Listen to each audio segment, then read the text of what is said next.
English culture spread to the New World after three small ships arrived in the vast wilderness soon to be called Virginia.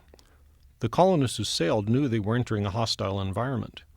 They faced raids from rival French and Dutch colonists, not to mention the ever-present danger of Indian attack. It's not too surprising that their arms laws were even stricter than those of early England. Some laws dictated what arms and ammunition each colonist was expected to bring with him when he came to the New World. Others required each colonist to carry arms whenever he was in a place that might be vulnerable to attack. Some of the early colonies insisted that people who went outside of the colony to the fields to farm, to church on Sunday, had to actually carry their weapons with them.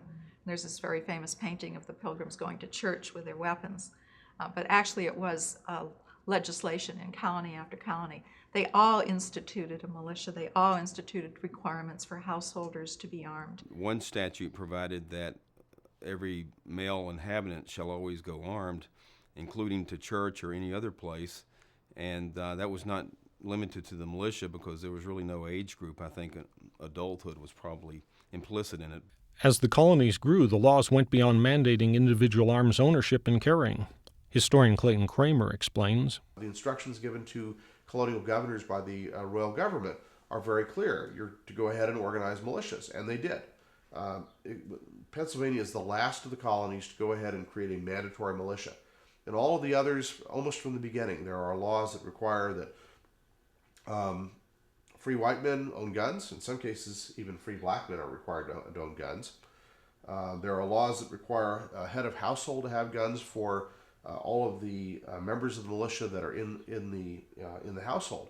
In a few places like Maryland, the law is explicit: his, hers, or theirs. So they're saying that women are required to own guns if they are the head of household, and there are men within their household who are members of the militia. Beyond the legal requirements, the colonists collected guns for the fun of it. As this ad in the Virginia Gazette shows, men like Patrick Henry were always on the lookout for a good gun. Colonial governors, of course, had the best opportunities, with entire armories at their disposal. Rather than letting the guns rest in storage, some of them used them for interior decoration, as shown at this recreated governor's palace in Williamsburg, Virginia. But the colonists were not the only ones who enjoyed firearms.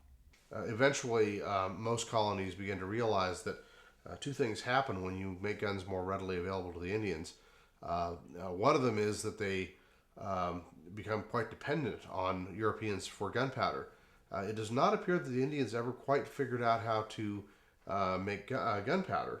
There's one point in the 1630s, a couple of English girls, 11, 12, 13, something like that, are kidnapped by one of the Indian tribes who seem convinced that all of the Europeans know how to make gunpowder. And they're very disappointed to find out that these two little girls had absolutely no idea how to make it.